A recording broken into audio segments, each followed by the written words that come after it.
চিন্তা করেন আপনি সারা দিন অফিসে গাধার খাটুনি খেটে মারা গেলেন আর পরক্ষণেই চোখ খুলে দেখলেন আপনি এক জাদুকরী দুনিয়ার এক পাওয়ারফুল জমিদার পরিবারে জন্মেছেন। কিন্তু দাঁড়ান, এই দুনিয়ায় ম্যাজিকই সব। যার ম্যাজিক যত খতরনাক তার পাওয়ার তত বেশি। আমাদের হিরোর যখন ম্যাজিক টেস্ট হলো, দেখা গেল সে নাকি কারিগর ম্যাজিক পারে। মানে সে চাইলে ইয়া বড় দেয়াল, ঘরবাড়ি, এমনকি সুন্দর গয়নাও বানিয়ে ফেলতে পারে। এখন শোনেন মজার কথা, তার বাবা তো এটা দেখে পুরাই তেলে বেগুনে জ্বলে উঠল। সে ভাবল, আরে ব্যাটা, ম্যাজিক দিয়ে তো ফায়ারবল ছুড়বি, তা না করে তুই দেখি রাজমিস্ত্রির কাজ শুরু করছিস। রাগের চোটে বাপ তো তাকে মেরেই ফেলতে চেয়েছিল। শেষমেশ তাকে ত্যায্যপুত্র করে এক অজপাড়াগায়ে পাঠিয়ে দেওয়া হলো, যেখানকার অবস্থা তালিমারা লুঙ্গির চেয়েও খারাপ। গ্রামের অবস্থা দেখে যে কেউ হার্ট অ্যাটাক করত। সম্পদ বলতে কিছু নেই, চারদিকে দানব আর ডাকাতদের রাজত্ব। কিন্তু আমাদের হিরো দমে যাওয়ার পাত্র না। তাকে বলা হয় অপটিমিস্টিক লর্ড। সে ভাবল, আরে সমস্যা নেই, আমার কাছে তো ক্রাফটিং ম্যাজিক আছে। সে ওই তার ফালতু ম্যাজিক দিয়েই গ্রামের চারদিকে এমন শক্ত দেয়াল তুলল যে দানবরাও কনফিউজড হয়ে গেল। এরপর সে বুদ্ধি খাটিয়ে চাষবাসের জন্য আধুনিক সেচ ব্যবস্থা আর মজবুত সব ঘরবাড়ি বানিয়ে ফেলল। গ্রামটা তো এখন আর গ্রাম নেই, যেন এক লাক্সারি সিটি। কি হবে এখন? গ্রামের লোকজন তো তাকে ভগবান মানা শুরু করেছে। পাশের রাজ্যের ডাকাতরা ভাবল, এক পিচ্চি লর্ড একা একা কি আর করবে, চলো গিয়ে সব লুটে নিয়ে আসি। কিন্তু ভাই, তারা যখন অ্যাটাক করতে আসলো, দেখল হিরোর বানানো ম্যাজিক্যাল ওয়েপন আর স্ট্র্যাটেজির সামনে তাদের অবস্থা সজোরের টাইট। হিরো তার বুদ্ধি দিয়ে পুরো বাহিনীকে ধুলোয় মিশিয়ে দিল। যারা তাকে বলদ ভেবেছিল, তাদের মুখে এখন চুনকালি। যুদ্ধের শেষে আসলো আসল সারপ্রাইজ। প্রতিবেশী রাজ্যের রাজকুমারী যখন আমাদের হিরোর এই সাহস আর বীরত্ব দেখল, সে তো পুরাই ফিদা। রাজকুমারী সরাসরি প্রপোজ করে বসল, সে আমাদের হিরোকেই বিয়ে করতে চায়। যে ছেলেকে তার বাবা ঘর থেকে বের করে দিয়েছিল, সেই এখন এক রাজ্যের জামাই হওয়ার পথে। গল্পের শুরুতেই আমরা আমাদের মেইন ক্যারেক্টারের দেখা পাই, যে জাপানের একঘেয়ে লাইফে একদম অতিষ্ঠ হয়ে গিয়েছিল। প্রতিদিন সেই গাদাগাদি করা লোকাল ট্রেনের ধাক্কাধাক্কি আর রাতে অফিসের পর শেষ ট্রেন ধরে বাড়ি ফেরা, জীবনটা ছিল একদম পানসে। কিন্তু কপাল দেখুন, সে এখন এক অন্য দুনিয়ায় পুনর্জন্ম বা রিইনকারনেশন হয়েছে। কিন্তু টুইস্টটা এখানেই। একদিন সকালে ঘুম থেকে উঠে সে দেখে তার হাতগুলো পিচ্চিদের মতো ছোট হয়ে গেছে। আয়নায় তাকিয়ে তো তার চক্ষু চড়ক গাছ। সে এখন একটা 2 বছরের বাচ্চার বডিতে আটকে আছে। জানলার বাইরে তাকিয়ে সে বিশাল এক রাজ্য দেখতে পায়, যেটা তার কাছে একদমই অচেনা। ঠিক তখনই এন্ট্রি নেয় তার পার্সোনাল মেইড। জানলার কাছে তাকে দেখে মেড তো পুরো প্যানিক মোডে। আরে আরে ছোট মালিক, পড়ে যাবেন তো, ওখান থেকে সরে আসুন। আমাদের হিরো ভদ্রভাবে ক্ষমা চেয়ে বলে, আরে না না, আসলে বাইরের ভিউটা এত জোস ছিল যে আমি জাস্ট ওভারওয়েলমড হয়ে গিয়েছিলাম। এখন ভাবুন, একটা 2 বছরের বাচ্চা যদি এত শুদ্ধ আর ভারী ভাষায় কথা বলে, তবে কার না মাথা ঘুরবে। মেয়ের তো অবাক। সে জিজ্ঞেস করল, ভাইরে, তুই এত কঠিন কঠিন শব্দ শিখলি কই? তোর বয়স তো মাত্র 2। আমাদের হিরো তখন বুঝতে পারে তার আগের জন্মের স্মৃতিগুলো সব আবছাভাবে মনে আছে। এটাই মনে হয় সেই রিইনকারনেশন, যেটা নিয়ে সে অনেক অ্যানিমেতে দেখেছে। সকালের নাশকার টেবিলে সিন শিফট হয়। সেখানে সবাই গম্ভীর মুখে খাচ্ছে। মার্কুইজ, জোলপা ফার্টিও আর তার 3 রাজপুত্র হাজির। সেখানে আমাদের ছোট্ট ভ্যানকে নিয়ে মেডদের যে আধিক্যতা, ওকে এক লোকমা খাইয়ে দিয়ে মেডরা এমন প্রশংসা করছে যেন ভ্যান মস্ত বড় কোনো যুদ্ধ জয় করেছে। ভ্যান মনে মনে ভাবছে, ভাই, এটা তো পাগলামি, আমি কি কোনো ভিআইপি ক্লাবে আসলাম নাকি? তবে যাই হোক, সে ডিরেক্ট কমপ্লেইন করছে না, কারণ এত আদর খেতে কার না ভালো লাগে। খাওয়া শেষে বাবা জোলপাক তার ছেলেদের আজকের রুটিন জিজ্ঞেস করলেন। মেজো ভাই জাড কাঁচুমচু হয়ে বলল সে আজ আগুনের জাদু আর যুদ্ধের ফরমেশন শিখবে। সেজো ভাই সেস্তো ম্যাজিক পড়বে। শেষে যখন পিচ্চি ভ্যানকে জিজ্ঞেস করা হলো সে কি করবে, ভ্যান একদম প্রো লেভেলে উত্তর দিল, বাবা, আমি আসলে এই দেশের কালচার আর হিস্ট্রি নিয়ে পড়াশোনা করতে চাই। কিন্তু বাবা জোলপা এবার রেগে না গিয়ে হা হা করে হাসতে শুরু করলেন। তিনি ভাবলেন তার ছোট ছেলেটা তো জিনিয়াস। তিনি তো আশা করছেন ভ্যান তার মায়ের মতো আগুনের জাদুতে ওস্তাদ হবে। 8 বছর বয়সে যখন ম্যাজিক টেস্ট হবে, তখন ভ্যান ফাটিয়ে দেবে, এমনটাই বাবার বিশ্বাস। ভ্যান খুব দ্রুতই বুঝে গেল এই দুনিয়ায় যার ম্যাজিক পাওয়ার যত বেশি, তার দাম তত বেশি। আগুন, পানি, বাতাস আর মাটি, এই 4 এলিমেন্টের যে কোনো একটা না থাকলে এই সমাজে কোনো ইজ্জত নেই। তার বাবা আর ভাইয়েরা সবাই কোনো না কোনো এলিমেন্টের বস, তাই ভ্যানের ওপর প্রেশারটা অনেক বেশি। সবকিছু জানার জন্য সে তার মেড টিলকে প্রশ্ন করা শুরু করে। সে জিজ্ঞেস করে, এটা কি একমাত্র বন্দর যেখান থেকে জাহাজ চলাচল করে? টিল তখন ভ্যানকে আরও এক বড় তথ্য দেয়।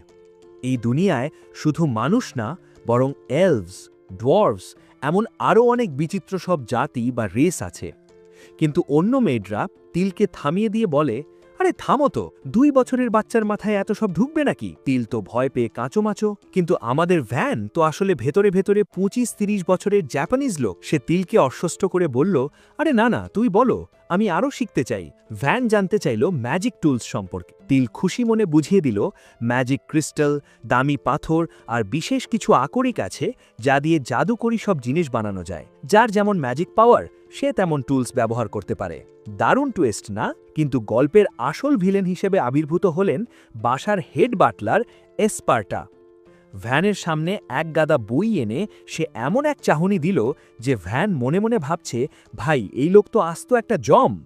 এসপার্টা ভ্যানকে টেস্ট করার জন্য হাত দিয়ে দেখালো, 3 আর 2 কত হয় বলতো? ভ্যান অনিচ্ছা সত্ত্বেও উত্তর দিল 5। ব্যাস, হয়ে গেল কাম সারা। এসপার্টা সিদ্ধান্ত নিল সে নিজেই ভ্যানকে পড়াবে। এরপর শুরু হলো এক হেলিশ বা নরকীয় পড়াশোনার সেশন। প্রতিদিন সকাল থেকে সন্ধ্যা ভ্যানকে একদম ঘষে মেজে তামা বানিয়ে ফেলল। 2 বছরের বাচ্চার ওপর এই টর্চার দেখে ভ্যান নিজেই অবাক, কিন্তু রেজাল্ট এলো দুর্দান্ত। মাত্র কয়েক সপ্তাহেই সে ঝরঝরে পড়তে আর লিখতে শিখে গেল। 2 বছর পর ভ্যান এখন 4 বছরের ড্যাশিং এক পিচ্চি। এখন তার দিন কাটে টিলের সাথে তলোয়ার যুদ্ধ প্র্যাকটিস করে, যদিও টিল তাকে পাত্তাই দেয় না। ভ্যান তলোয়ার দিয়ে মারতে গেলেই টিল ফুরুত করে সরে যায় আর হাসাহাসি করে। এই মজা দেখে অন্য মেডরা রেগে ফায়ার। তারা টিলকে ধমক দিয়ে বলল, তোর সাহস কত? তুই আমাদের ছোট্ট মালিকের সাথে ইয়ার্কি করিস? ভ্যান, একে শাস্তি দাও। টিল তো ভয়ে শেষ, ভাবছে আজ মনে হয় কপালে দুঃখ আছে। কিন্তু ভ্যান কি করল জানেন? সে জাস্ট টিলের কপালে একটা টোক্কা দিয়ে হাসি মুখে বলল, যাও, শাস্তি শেষ। ভাই, এটা তো জাস্ট সেরা ছিল। এই পিচ্চি বয়সেই তার এমন দয়াবান মন দেখে সবাই হাঁ। বয়স যখন 5 হলো, ভ্যান তলোয়ার চালানোয় এতটাই বস হয়ে গেল যে সে বড় বড় সৈনিকদের সাথে পাল্লা দিতে পারে। আসলে কি জানেন, সে তো আগের জন্মের বুদ্ধি খাটিয়ে লড়ে, তাই পিচ্চি অপোনেন্টদের মুভমেন্ট তার কাছে একদম দুধ ভাত। বাকি সব বাচ্চারা তো মনে করে ভ্যান একজন প্রডিজি বা কুদরতি প্রতিভা। সবচেয়ে বড় কথা, ভ্যান মোটেও অহংকারী নয়। একদিন যুদ্ধের ট্রেনিংয়ের ডেপুটি কমান্ডার ডি এসে ভ্যানের হাত চেক করে অবাক। সে ভাবছিল ভ্যান মনে হয় রাতেও প্র্যাকটিস করে, কিন্তু ভ্যানের হাত তো একদম মাখনের মতো নরম। তখন ভ্যান দুঃখের সাথে জানালো, ভাইরে, ওই এসপার্টা আমাকে দিনে যা পড়ায় তাতে রাতে প্র্যাকটিস করার এনার্জিই থাকে না। তখনই আসল সত্য বেরিয়ে এলো। ডি জানালো যে ভ্যানের বাবা অর্ডার দিয়েছেন যাতে ভ্যানকে অন্য সবার চেয়ে 3 গুণ বেশি পড়ানো হয়। ভ্যান তো শুনে শক। আসলে ওই বাটলার অ্যাসপার্টা তো পুরাই কিতাবপ্রেমী মানুষ, কিন্তু কমান্ডার ডির প্ল্যান একদম আলাদা। সে চায় ভ্যানকে এই দেশের 1 নম্বর তলোয়ারবাজ বানাতে। ভ্যান বুঝতে পারছে ডি ভাই একদম সিরিয়াস, কিন্তু তার কাছে এই আইডিয়া মোটেও সুবিধার মনে হচ্ছে না। কাচুমাচু হয়ে ভ্যান বলল, ভাই, তলোয়ার তো পছন্দ করি, কিন্তু পড়াশোনাও তো খারাপ লাগে না। আমি আসলে দুটোতেই বেস্ট হওয়ার ট্রাই করব। ডি তার কথা শুনে ভাব মারল যে সে খুব খুশি হয়েছে, আর প্রমিস করল যে সে ভ্যানকে একটু ছাড় দেবে, কারণ সে এখনও বাচ্চা। কিন্তু ভাইরে ভাই, ওটা ছিল একটা ডাহা মিথ্যে কথা। ট্রেনিং শুরু হতেই ডির আসল রূপ বেরিয়ে এলো। ভ্যানের পিচ্চি শরীরের উপর তার বিন্দুমাত্র দয়া নেই। সে ভ্যানকে দিয়ে 100 বার তলোয়ার উপরে উঠানো, 100 বার সাইডে চালানো আর 100 বার খোঁচা দেবার প্র্যাকটিস করায়। দিন শেষে ভ্যানের অবস্থা যখন একদম কেরোসিন, তখন সে একটু বসতে চাইলে ডি বলে, আরে চেয়ারে বসছো কেন? স্কোয়াট পজিশনে বসে রেস্ট নাও। ভ্যান মনে মনে ভাবছে, ভাই, এটা কোন লেভেলের পাগলামি? বসে আবার রেস্ট হয় নাকি? তবে যত কষ্টই হোক, আগের জীবনের সেই একঘেয়েমি থেকে এটা অনেক ভালো। ভ্যান ভাবল, যাই হোক না কেন, এই নতুন লাইফটা সে ফুল এনজয় করবে। দেখতে দেখতে ভ্যান 6 বছরে পা দিল। এই কয়েক বছরে পড়াশোনা আর তলোয়ারবাজির চিপায় পড়ে তার অবস্থা পুরাই নাজেহাল। সে ভাবল, এভাবে চললে তো আমি লাইফ এনজয় করতেই পারবো না। তাই সে ঠিক করল, এখন থেকে সে একটু ফাঁকিবাজ হবে এবং সাধারণ বাচ্চাদের মতো সময় কাটাবে। একটু চিল করার জন্য সে তিল আর 2 নাইট, আরব্যান আর লকে নিয়ে প্রথমবার বাজারে গেল। বাজারের গমগমে অবস্থা দেখে ভ্যান তো পুরাই এক্সাইটেড। তিল তাকে জানালো যে এটা এই শহরের সবথেকে বড় মার্কেট, যার পাশেই আছে বিশাল বড় মেরি চেম্বার অফ কমার্স। ঠিক তখনই একটা হার্ট ব্রেকিং সিন সামনে এলো। তারা দেখল একটা লোক তার অসুস্থ বাচ্চাকে দড়ি দিয়ে বেঁধে টেনে নিয়ে যাচ্ছে। নাইটরা সাথে সাথে পজিশন নিল, কিন্তু ভ্যান তাদের থামিয়ে লোকটাকে জিজ্ঞেস করল, ওকে এভাবে বেঁধে রেখেছেন কেন? লোকটা কর্কশ গলায় উত্তর দিল, আমার ছেলে, আমি যা খুশি তাই করব, একে আমি গোলাম বা স্লেভ হিসেবে বিক্রি করতে এসেছি।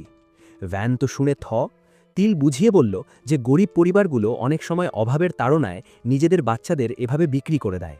ভ্যান যখন এটা নিয়ে ভাবছে, তখন মেরি চেম্বার অফ কমার্স থেকে রোজালি নামে এক মহিলা বেরিয়ে এলো। ভ্যানকে দেখেই সে চিনে ফেলল, আরে আপনি তো সেই বিখ্যাত জিনিয়াস রাজপুত্র ভ্যান। রোজালি তাকে সাদরে অভ্যর্থনা জানালো। ভ্যান আসল কথায় ফিরে এসে ওই বাচ্চাটার দাম জিজ্ঞেস করল। রোজালি লোকটাকে জিজ্ঞেস করল যে বাচ্চাটার কোনো ম্যাজিক পাওয়ার আছে কিনা।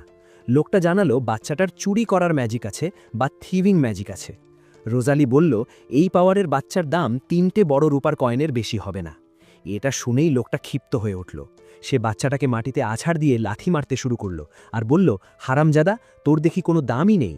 রোজালি থামানোর চেষ্টা করলেও লোকটা বাচ্চাটাকে টেনে অন্য দোকানে নিয়ে যেতে চাইল। ঠিক তখনই আমাদের হিরো ভ্যান গর্জে উঠল।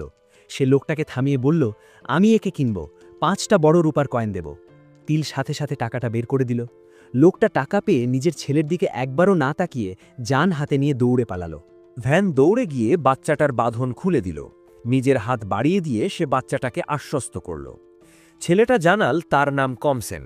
ভ্যান তাকে বলল, তুই এখন ফ্রি, যেখানে খুশি যেতে পারিস। কিন্তু ওই যে কপাল খারাপ হলে যা হয়, যাওয়ার মতো কোনো জায়গা নেই ছেলেটার।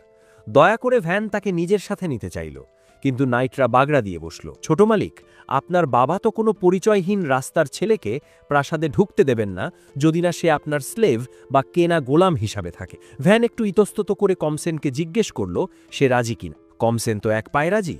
এরপর রোজালি তাদের হাতের ছাপ নিয়ে স্লেভ কন্ট্রাক্ট সিল করে দিল। কমসেনের হাতে একটা বিশেষ চিহ্ন ভেসে উঠল। ভ্যানকে ধন্যবাদ দিতেই রোজালি অবাক। ভাই, এটা তো পাগলামি, একজন রাজপুত্র আমাকে থ্যাংক ইউ দিচ্ছে। কয়েকদিন পর দেখা গেল কমসেনের পুরাই ভোল পাল্টে গেছে। পরিষ্কার পোশাক আর ভ্যানের যত্নে সে এখন একদম ফিটফাট। একদিন কমসেন এসে বলল যে কমান্ডার ডি ভ্যানকে খুঁজছে। ভ্যান একটা কুকি অফার করে বলল, দোস্ত, বিস্কুটটা খেয়ে গিয়ে বলো আমি এখানে নেই। কমসেন বিস্কুটটা খেয়েই ডির কাছে গিয়ে সোজাসুজি বলল, ছোট মালিক এখানে নেই। ডি জিজ্ঞেস করল, তাহলে আমি যে একটু আগে ওকে ঢুকতে দেখলাম? কমসেন একদম কনফিডেন্সের সাথে উত্তর দিল, ওটা আপনার চোখের ভুল বা হ্যালুসিনেশন ছিল। কিন্তু ভাই, কমসেনের মুখের বিস্কুটের গুঁড়ো দেখে ডি ঠিকই বুঝে গেল যে ভ্যান ওকে ঘুষ দিয়ে মুখ বন্ধ করেছে। ডি রেগে গিয়ে বলল, বেয়াদব, রাজপুত্রের হয়ে কথা বলিস? দাঁড়া, আজ থেকে ভ্যানের বদলে তোকেই ট্রেনিং করাবো। ভ্যান তখন লুকিয়ে লুকিয়ে ভাবছে, সরি কমসেন ভাই, আজ তোর কপালে দুঃখ আছে। কি হবে এখন? আসল টুইস্ট তো কেবল শুরু। দেখতে দেখতে ভ্যান 8 বছরে পা দিল। পুরো রাজ্য অধীর আগ্রহে অপেক্ষা করছে যে ভ্যান কি ম্যাজিক পায়। সবাই শিওর যে সে আগুন বা বাতাসের ম্যাজিক পাবে, কারণ তার ফ্যামিলির সবাই ওই লেভেলের বস। কিন্তু রেজাল্ট আসতেই বাবার মাথায় যেন আকাশ ভেঙে পড়ল। ভ্যানের কোনো এলিমেন্টাল ম্যাজিকই নেই। তার ম্যাজিক হলো প্রোডাকশন ম্যাজিক, মানে সে জাস্ট মনে মনে ভেবে তলোয়ার বা গয়না বানাতে পারবে। যে জিনিস সাধারণ কামাররাও বানাতে পারে, সেটার জন্য ম্যাজিক খরচ করাকে এই দুনিয়ায় মনে করা হয় সবথেকে ফালতু আর অভিশপ্ত ক্ষমতা। বাবা জলপাথর রেগে আগুন জল। তিনি চিৎকার করে বললেন, তোর মা ছিল আগুনের জাদুকর, আমি আগুনের জাদুকর, আর তুই হয়েছিস এক মিস্ত্রি। তুই আমাদের বংশের কলঙ্ক। মার্কুইস জলপা নিজের তলোয়ার বের করে ফেললেন। রাগে হিতাহিত জ্ঞান হারিয়ে তিনি বললেন, আমিই ভুল করেছিলাম তোকে নিয়ে আশা করের। তোর মতো ফেলুডুকে বেঁচে থাকার কোনো অধিকার নেই। জলপা তার তলোয়ার উঁচিয়ে ধরলেন ভ্যানকে শেষ করে দেওয়ার জন্য। ভ্যান বুঝতে পারছে আজ আর রক্ষা নেই। জলপা যখন তার নিজের ছেলেকে শেষ করে দিতে যাচ্ছিলেন, ঠিক তখনই মির্সিয়া এসে ঢাল হয়ে দাঁড়ালো। সে শান্তভাবে বলল, বাবা, ওকে না মেরে বরং আমাদের রাজ্যের একদম কোনায় যে গ্রামটা আছে সেটার দায়িত্ব দিয়ে পাঠিয়ে দিন। গ্রামটার অবস্থা কেমন জানেন? লোকসংখ্যা মাত্র 100 জন, কোনো ইনকাম নেই, আর উত্তরের পাহাড়ে সব রাক্ষুসে মনস্টার ঘুরে বেড়ায়। তার ওপর পাশের রাজ্যের সাথে রেশারেশি তো আছেই। মানে এক কথায় ওটা একটা মরণ ফাঁদ। জলপা একটু ভেবে দেখলেন, মন্দ না, এক ঢিলে 2 পাখি মারা হবে। গ্রামের মানুষগুলো এখনও এই রাজবংশের প্রতি অনুগত না, তাই ফ্যামিলির কাউকে সেখানে পাঠানো মানেই একটা দাপট দেখানো। তিনি ভ্যানকে বললেন, যা, তুই ওখানকার লর্ড হয়ে চলে যা, এখনই রেডি হো। যাওয়ার আগে মির্সিয়াকে বাহবা দিয়ে বললেন, সাবাস বড় ছেলে, ফালতু জিনিসকে কিভাবে কাজে লাগাতে হয় তুই ভালোই জানিস। সবাই চলে যাওয়ার পর মির্সিয়া ভ্যানের কাছে হাঁটু গেড়ে মাফ চাইল। সে আসলে ভ্যানকে বাঁচাতে চেয়েছিল বলেই এমন একটা দুর্গম জায়গায় পাঠানোর প্রস্তাব দিয়েছে। ভ্যান তাকে জড়িয়ে ধরে বলল, ভাইয়া, তুমি আজ না থাকলে বাবা আমাকে ওখানেই পরপারে পাঠিয়ে দিত। Thank you so much. এরপর শুরু হলো ভ্যানের প্যাকিং।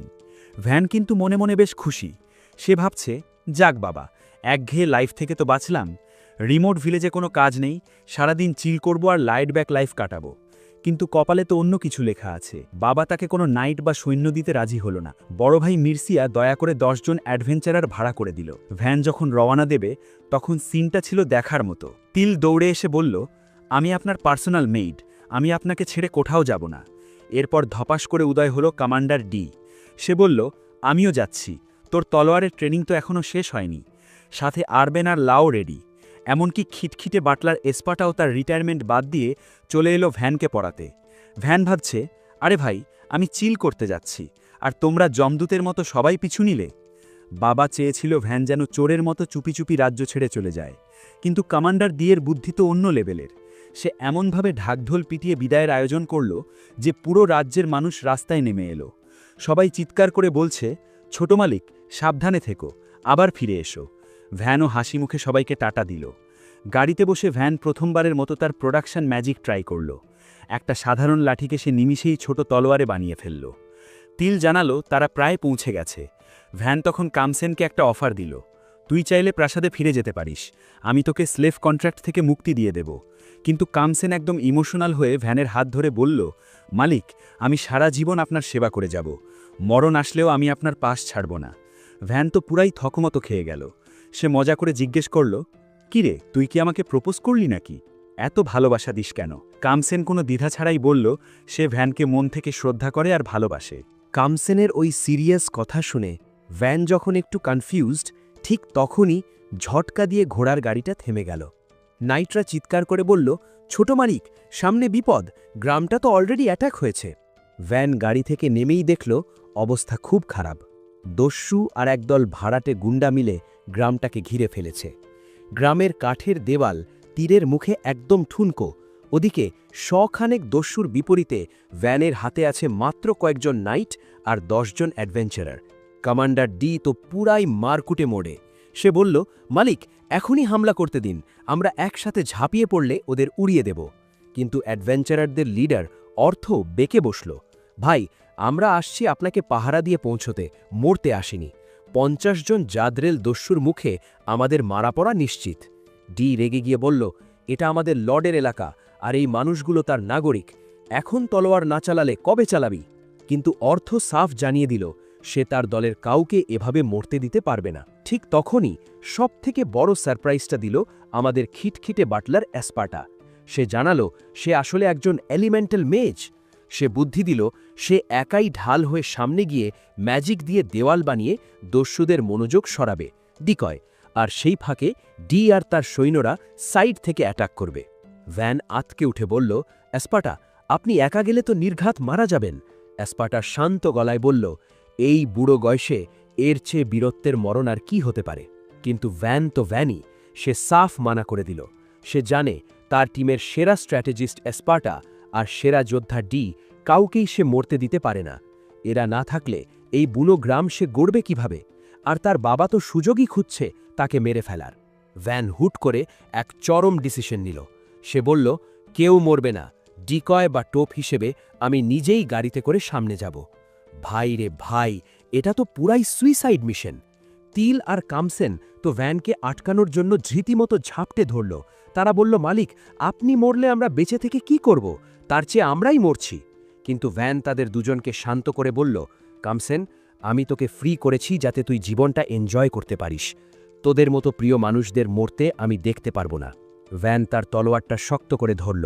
ডিকে মনে করিয়ে দিল যে সে প্রতিদিন ট্রেনিং করেছে, এত সহজে সে মরবে না। ব্যান যখন নিজের জীবন বাজি রেখে সামনে যাওয়ার সিদ্ধান্ত নিল, তখন অ্যাডভেঞ্চারারদের লিডার অর্থ পুরাই শকড।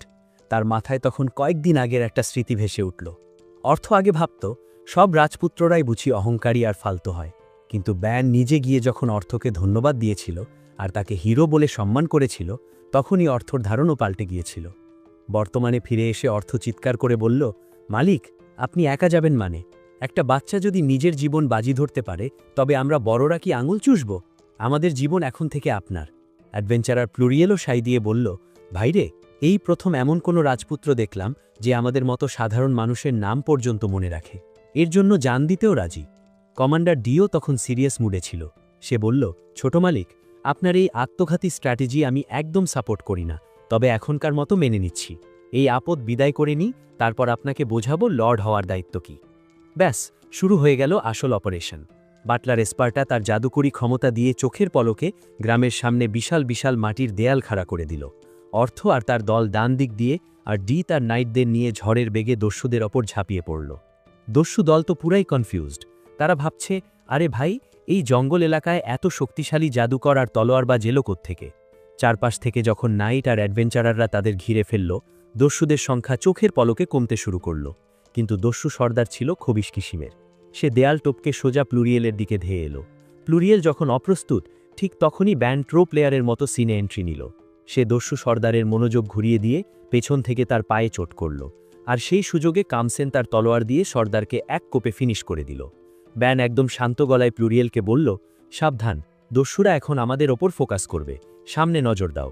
যুদ্ধ শেষে যখন ধুলোবালি থিতিয়ে এলো, তখন অর্থ নিজের দলকে জানালো যে, ভাইরে, এক ফোঁটা রক্ত না ঝরিয়ে আমরা 50 জন দস্যুকে ধুলো চাতিয়ে দিয়েছি। এটা একটা মিরাকল। অর্থ তখন তার বন্ধুদের বলল, টাকা তো পেয়েই যাব, কিন্তু এই পিচ্ছি লর্ডের উপর আমার দারুণ মায়া পড়ে গেছে। তোরা কে কে এখানে থাকতে চাস বল।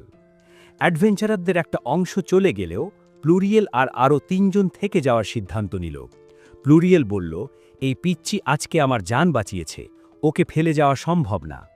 সবাই একমত হল যে 8-10 বছরের একটা বাচ্চা যেভাবে তলোয়ার চালিয়েছে তা চোখে না দেখলে বিশ্বাস করা কঠিন। আর সবচেয়ে বড় কথা, এত ভালো মনের রাজপুত্র তারা আগে কখনোই দেখেনি। তারা দেখতে চায় ভ্যান এই জঙ্গলকে কিভাবে স্বর্গে রূপান্তর করে। ঠিক তখনই বাটলার এসপার্টা এসে ভ্যানকে জানালো, গ্রামবাসীরা গেটের সামনে জড়ো হয়েছে। ভ্যান তার সঙ্গীদের বলল, চলো, মাথা উঁচু করে গর্বের সাথে ভেতরে ঢুকি। ভেতরে ঢুকতেই ভ্যান তার ড্যাশিং ইন্ট্রো দিল, আমি তোমাদের নতুন লর্ড, ভ্যান ফার্টিও। গ্রামের প্রধান রন্ডা এগিয়ে এসে ভ্যানকে ধন্যবাদ দিল গ্রাম বাঁচানোর জন্য, তবে তার গলায় ছিল রাজ্যের হতাশা। সে জানালো, এই নিয়ে এবছরে কয়েকবার হামলা হলো। আগে যখন তারা ফার্ডিনান্ড কাউন্টির আন্ডারে ছিল, তখন নাইটেরা পাহারা দিত, কিন্তু ভ্যানের বাবার আন্ডারে আসার পর থেকেই তাদের নিরাপত্তা উধাও। কি হবে এখন? ভ্যান যখন ক্ষমা চাইল, গ্রামবাসীরা ক্ষোভে ফেটে পড়ল। একজন তো বলেই বসল, তোমরা রাজপুত্ররা শুধু ট্যাক্স নিতে জানো, আর আমরা মরলে তোমাদের কিছু যায় আসে না। ভ্যান ঠান্ডা মাথায় সবাইকে শান্ত হতে বলল। সে জানালো, দেশের আইন একদিনে বদলানো যাবে না, তবে এই গ্রামকে বাঁচানোর 3টে উপায় আছে। 1. এমন দামি কিছু তৈরি করা যা দেখে রাজাও অবাক হয়ে যাবে। 2. নিয়মিত টাকা আয় করা যাতে আমরা ভাড়েটে সৈন্য রাখতে পারি। আর সবশেষে নিজেদের গ্রাম নিজেদেরই উন্নত করতে হবে। গ্রামের এক মহিলা দীর্ঘশ্বাস ফেলে বলল, শুনতে তো ভালোই লাগছে ছোট মালিক, কিন্তু কাজগুলো করা তো অত সোজা না। ভ্যান আত্মবিশ্বাসের সাথে উত্তর দিল, আগে কঠিন ছিল জানি, কিন্তু এখন আমি তোমাদের লর্ড হিসেবে চলে এসেছি। এখন আর অসম্ভব বলে কিছু নেই। যদিও গ্রামবাসীরা এই পিচ্চির কথা বিশ্বাস করতে পারছিল না, কিন্তু যখন এসপার্টা আর ডি নিজেদের পরিচয় দিল যে তারা বড় মার্কুইজের হেড বাটলার আর কমান্ডার ছিল, তখন গ্রামবাসীদের চোখে একটু আশার আলো দেখা দিল। কিন্তু ওই যে, কপালে শুট তো বেশিক্ষণ সয় না। যখনই রন্ডা জিজ্ঞেস করল, ছোট মালিক, আপনার ম্যাজিক পাওয়ার কি? আর ভ্যান যখন কাঁচুমাচু হয়ে বলল যে তার পাওয়ার প্রোডাকশন ম্যাজিক, অমনি সবার মুখ চুন হয়ে গেল। তারা ভাবল, যে ছেলে আগুন বাতাস দিয়ে যুদ্ধ করতে পারে না, সে আমাদের বাঁচাবে কি দিয়ে? ট্যাক্স নিয়ে গ্রামবাসী যখন মহা টেনশনে, তখন ভ্যান বোমা ফাটালো। সে বলল, ভাই শোনো, 30% ট্যাক্স দেওয়ার দরকার নেই, আপাতত মাত্র 10% দিলেই হবে। এটা শুনে গ্রামবাসীদের অবস্থা এমন যেন হাতে চাঁদ পেয়েছে। সবার মুখে হাসি ফুটে উঠল। ভ্যান এরপর মন দিল গ্রাম রক্ষার কাজে। সে বাটলার এসপার্টাকে জিজ্ঞেস করল, তার মাটির দেয়াল কতদিন টিকবে? এসপার্টা জানালো, তার মানা শেষ হয়ে গেলে দেয়ালটা জাস্ট মাটির ঢিবি আয় যাবে। ভ্যান বুঝল এটা দিয়ে হবে না, পার্মানেন্ট কিছু লাগবে। তবে আপাতত টেম্পোরারি প্রোটেকশন হিসেবে এসপার্টা নিমিষেই পুরো গ্রাম মাটির দেয়াল দিয়ে ঘিরে ফেলল। কমান্ডার ডিও বসে নেই। সে তার দলবল নিয়ে পরীক্ষা আর ফাঁদ বানানোর দায়িত্ব নিল। ভ্যান গ্রামবাসীদের অভয় দিয়ে বলল, সবাই মিলে হাতে হাত রাখলে এই গ্রাম একদিন মাথা উঁচু করে দাঁড়াবেই। এরপর ভ্যান গেল জঙ্গলে তার প্রোডাকশন ম্যাজিক টেস্ট করতে। সে কয়েকটা কাঠের গুঁড়ি নিয়ে তার ম্যাজিক ব্যবহার করল। সে অনুভব করল তার পেটের ভেতর থেকে একটা উষ্ণতা আঙুলের ডগা দিয়ে বেরিয়ে আসছে। সে কাঠের ফাইবারগুলোকে এমনভাবে জোড়া দিল যেন ওগুলো লোহার চেয়েও শক্ত হয়ে যায়। তৈরি হলো ন্যানো ফাইবার ব্লক। তিল আর কামসেন তো হাঁ করে তাকিয়ে আছে, কিছুই বুঝছে না। অ্যাডভেঞ্চারের অর্থ ভাবল, দেখি তো এটা কত শক্ত। সে তার তলোয়ার দিয়ে সজোরে কোপ মারল সেই ব্লকের ওপর। কিন্তু ভাইরে ভাই, পাথরের চেয়েও শক্ত ওই ব্লকে একটা আঁচড় পর্যন্ত পড়ল না। অর্থ তো অবাক। তিল জিজ্ঞেস করল, মালিক, আপনার ম্যাজিক পাওয়ার কি শেষ হচ্ছে না? ভ্যান জানালো সে একদম ফ্রেশ ফিল করছে, অথচ সাধারণ মানুষ এই ম্যাজিক দিয়ে একটা ছোট জিনিস বানালেই টায়ার্ড হয়ে যায়। ভ্যান তখন ওই ব্লক দিয়ে একটা চকচকে তলোয়ার বানিয়ে কামসেনকে গিফট করল। তিলও গিফট চাইল, আর ভ্যান তাকে দিল একটা বিশাল ভয়ঙ্কর কুঠার। বেচারি তিলের মুখ তো শুকিয়ে ছোট হয়ে গেল। ভ্যান মনে মনে ভাবল, উফস, পরে ওকে একটা সুন্দর গয়না বানিয়ে দিতে হবে। রাতে খোলা আকাশের নিচে শুয়ে ভ্যানের খুব কষ্ট হচ্ছিল। গোসল নেই, আরাম নেই, তার নিজের তো বটেই, তিল আর কামসেনেরও খুব কষ্ট হচ্ছে। ভ্যান ঠিক করল গ্রামের দেয়াল পরে হবে, আগে থাকার জায়গা চাই। পরের দিন ভ্যান গ্রামপ্রধান রন্ডাকে জিজ্ঞেস করল গ্রামের মাঝখানের খালি জায়গায় সে একটা ঘর বানাতে পারবে কি। রন্ডা মহা খুশি হয়ে পারমিশন দিল। ভ্যান তখন তার সেই জাদুকরী ব্লকগুলো জড়ো করল। সে স্বপ্ন দেখছে একদিন এখানে বিশাল উৎসব হবে। ভ্যান এবার মন দিল তার জীবনের সবথেকে বড় প্রজেক্টে। সে তার প্রোডাকশন ম্যাজিক দিয়ে আস্ত একটা বাড়ি বানানোর কাজ শুরু করল। ভ্যান এবার সিরিয়াস মোডে। সে তার প্রোডাকশন ম্যাজিক দিয়ে প্রথমে 4 কোণে 4টা বিশাল পিলার খাড়া করল। শুধু তাই না, জাদুর শক্তিতে সেই পিলারের শেকড় মাটির অনেক গভীরে গেঁথে দিল, যাতে ওটা ঝড়ে ও নড়চড় না হয়। এরপর এক নিমিষেই সে মেঝের ব্লকগুলো সেট করল, দেয়ালগুলো জোড়া দিল, আর সবশেষে মাথার ওপর এক বিশাল ছাদ। ভাই রে ভাই, ম্যাজিকটা দেখ! যে কাজ করতে রাজমিস্ত্রিদের মাসখানেক লাগত, ভ্যান সেটা মাত্র কয়েক সেকেন্ডে করে ফেলল। চোখের পলকে গ্রামের মাঝখানে দাঁড়িয়ে গেল এক আলিশান ম্যানশন। চোখের পলকে আস্ত একটা রাজপ্রাসাদ দাঁড়িয়ে গেল। এটা দেখে সবার চোয়াল একদম মাটিতে ঝুলে পড়েছে। ভ্যান তো মহা খুশি। যাক বাবা, অন্তত রাতে শান্তিতে ঘুমানোর একটা জায়গা হলো। সবাই যখন হাঁ করে তাকিয়ে আছে, তখন এসপার্টা বলল, মালিক, আপনার এই প্রোডাকশন ম্যাজিক কিন্তু এলাকা শাসন করার জন্য ফায়ার বা উইন্ড ম্যাজিকের চেয়েও বেশি পাওয়ারফুল। ভ্যান বিনয় দেখিয়ে বলল, আরে না না, মানুষ তো ফায়ার বল ছুটতে পারা লর্ডকেই বেশি ভয় পায় আর শ্রদ্ধা করে। আমার মতো মিস্ত্রি লর্ডকে কে আর পাত্তা দেবে? কিন্তু তিল আর কামসেন একদম সাফ জানিয়ে দিল যে বাপের ওই রাগী রাজ্যের চেয়ে তারা ভ্যানের এই সাজানো গ্রামেই থাকতে চায়। কমান্ডার ডি আর অর্থ তাল মিলিয়ে বলল যে ভ্যান উসেইন বোল্টের চেয়েও ফাস্ট ঘরবাড়ি বানিয়ে দিতে পারে। ভ্যান তখন অফার দিল, কাঠ নিয়ে আসো, তোমাদের সবার জন্য ঘর বানিয়ে দেব। ব্যাস, কথা শোনা মাত্র ডি আর অর্থর মধ্যে হুড়োহুড়ি লেগে গেল কার ঘর আগে হবে। গ্রামের মোড়লও কাচুমাচু হয়ে এসে বলল, মালিক, আমরা কাঠ আনলে আমাদের ভাঙা ঘরগুলোকে ঠিক করে দেবেন? ভ্যান দেখল সবার ঘরই নড়বড়ে অবস্থা।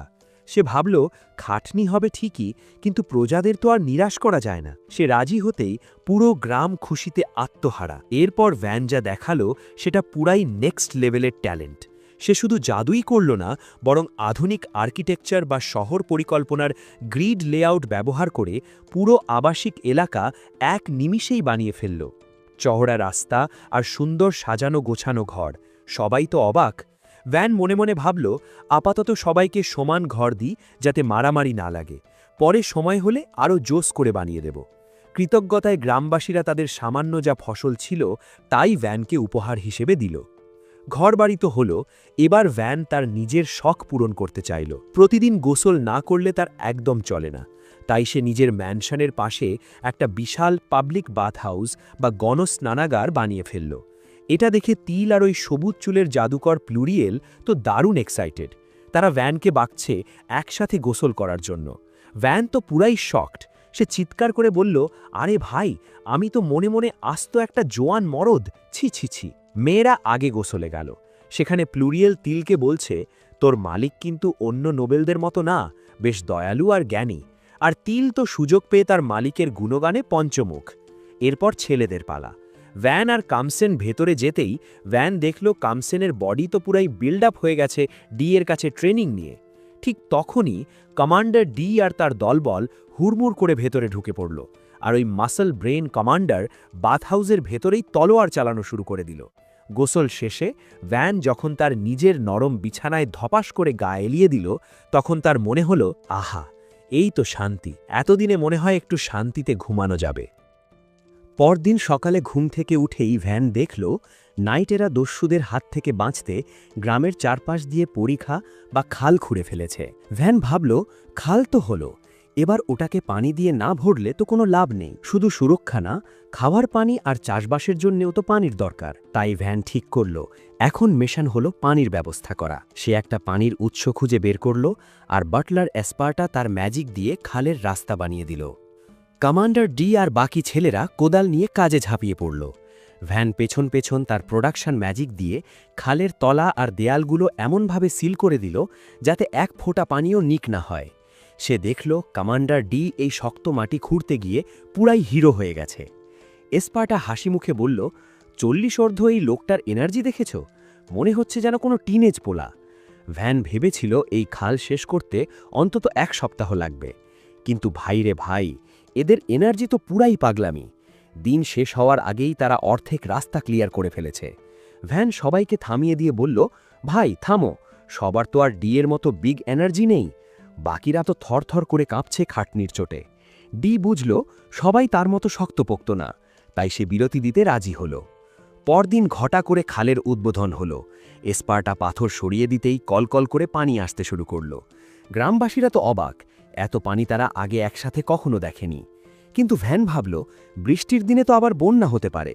তাই সে বুদ্ধি খাটিয়ে গ্রামের পেছনে একটা বিশাল কৃত্রিম লেক বানিয়ে ফেলল।